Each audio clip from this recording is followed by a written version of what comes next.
Hello friends, நம்ம இன்னைக்கு எங்க வந்திருக்கோம் பாத்தீங்கன்னா மேற்கு தொடர்ச்சி மலையில உள்ள அத்திரி மலைக்கு தான். இன்னைக்கு வந்து தை அமாவாசை முன்னிட்டு நம்ம அந்த கோயிலுக்கு போறதுக்காண்டி நம்ம வந்திருக்கோம். பாருங்க, நம்ம இப்ப இருக்கின்ற பிளேஸ் எங்க இருக்குன்னு பாத்தீங்கன்னா மேற்கு தொடர்ச்சி மலையோட தான் நம்ம இருக்கோம்.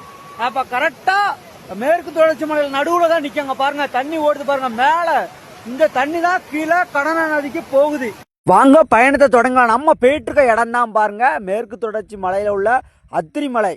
இந்த கோவில் எங்கே இருக்குன்னு பார்த்தீங்கன்னா நம்ம சம்மங்குளத்துல இருந்து கொஞ்சம் உள்ள தள்ளி கடனா நதி இருக்கும். அந்த அணைக்கு மேலே தான் இருக்கு. நானும் என் நண்பர்களும் சந்தோஷமாக பயணத்தை தொடங்கி உள்ளே போனோம். இந்த காட்டுக்குள்ளே பார்த்தீங்கன்னா சிங்கம், புலி, கரடி, யானை எல்லா விலங்குகளுமே இருக்குது. ஆனால் நாங்கள் யாரோட தைரியத்தில் போயிட்டுருக்கோன்னு பார்த்தீங்கன்னா அந்த சிவனோட தைரியத்தில் தான் போயிட்டுருக்கோம். அந்த சிவன் தான் மேலே இருக்கார். அந்த சிவனை பார்க்க தான் நானும் என் நண்பர்களும் படையெடுத்து போயிட்டுருக்கோம். பாருங்கள், ஒரே காடு, சுற்றி காடு. ஒரு 5000 அடிக்கு மேலே இருக்குங்க அந்த மலை. அந்த மலைக்கு தாங்க படம் எடுத்து நானும் என் நண்பர்களும் மட்டும் இல்லாமல் அந்த மக்களும் ஒரு வழியாக கஷ்டப்பட்டு பாருங்கள் சிவனோட அனுமதியால் நம்ம வந்து சிவனை தரிசனம் செய்ய மலையேறி வந்தாச்சு. பாருங்கள், அங்கே பாருங்கள் கூட்டத்தை பாருங்கள். எல்லாம் சிவனை நம்பி வந்தவர்கள் எல்லாம் இந்த காட்டுக்குள்ளே என்ன விலங்குகள் இருந்தாலும் சிவனை தேடி இந்த கோவிலுக்கு அடிக்கடி மக்கள் வந்து போய் இருப்பாங்க.